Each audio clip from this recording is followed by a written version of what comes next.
ট্রাম্পকে তৃতীয় বিশ্বযুদ্ধের হুমকি দিলেন পুতিন পুত্র মেদভেদেভ। ভয়াবহ তৃতীয় বিশ্বযুদ্ধের হুমকি। পুতিনকে পাগল বলার জবাবে মার্কিন প্রেসিডেন্ট ডোনাল্ড ট্রাম্পকে রীতিমতো হুমকি দিলেন রাশিয়ার সাবেক প্রেসিডেন্ট দিমিত্রি মেদভেদেভ। এই হুমকি শুধু কথার লড়াই নয়, এটি এমন এক সময় এসেছে যখন ইউক্রেন যুদ্ধ নিয়ে বিশ্বজুড়ে টান টান উত্তেজনা বিরাজ করছে। সম্প্রতি মার্কিন সামাজিক যোগাযোগ মাধ্যম ট্রুথ সোশ্যালে একটি পোস্টে ট্রাম্প বলেন, ভ্লাদিমির পুতিন বুঝতে পারছেন না, আমি না থাকলে রাশিয়ার জন্য বহু ভয়াবহ ঘটনা ঘটত, তিনি আগুন নিয়ে খেলছেন।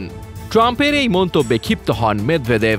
তিনি রাশিয়ার সাবেক প্রেসিডেন্ট এবং বর্তমানে দেশটির নিরাপত্তা পরিষদের একজন শীর্ষ কর্মকর্তা। তিনি পাল্টা বলেন, আমি কেবল একটি সত্যিকার ভয়াবহ জিনিস জানি, তৃতীয় বিশ্বযুদ্ধ। আশা করি ট্রাম্প এটা বুঝবেন। মেদভেদেভের এই মন্তব্যের পরপরই যুক্তরাষ্ট্রের প্রতিক্রিয়া আসে। ট্রাম্পের ইউক্রেন বিষয়ক উপদেষ্টা কিথ কেলক এই হুমকিকে বেপরোয়া ও দুর্ভাগ্যজনক বলে আখ্যা দেন। তিনি বলেন, এটি একটি পরাশক্তির জন্য অনুচিত মন্তব্য। প্রেসিডেন্ট ট্রাম্প যুদ্ধ থামাতে ও হত্যাকাণ্ড বন্ধ করতে কাজ করছেন।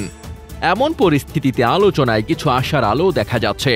2022 সালে ইউক্রেনে রাশিয়ার আগ্রাসনের পর প্রথমবারের মতো কোন মার্কিন কূটনীতিক রাশিয়ায় একটি নিরাপত্তা সম্মেলনে অংশ নিয়েছেন। ওই সম্মেলনে মার্কিন দূতাবাসের দুই শীর্ষ কর্মকর্তা উপস্থিত ছিলেন, এরিক জর্ডান এবং জেরেমি ভেন্তুসো।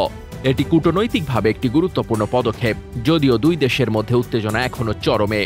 বিশ্লেষকরা বলছেন, এই বাকযুদ্ধ শুধু কথার লড়াই নয়, বরং এর ভেতরে রয়েছে ভূরাজনৈতিক খেলার এক গভীর স্তর।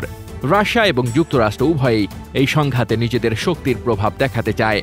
একদিকে পরোক্ষ হুমকি, অন্যদিকে আলোচনার ছোট ছোট দরজা খুলে রাখা। এই দ্বৈত কৌশল এখন বিশ্ব রাজনীতির বাস্তবতা।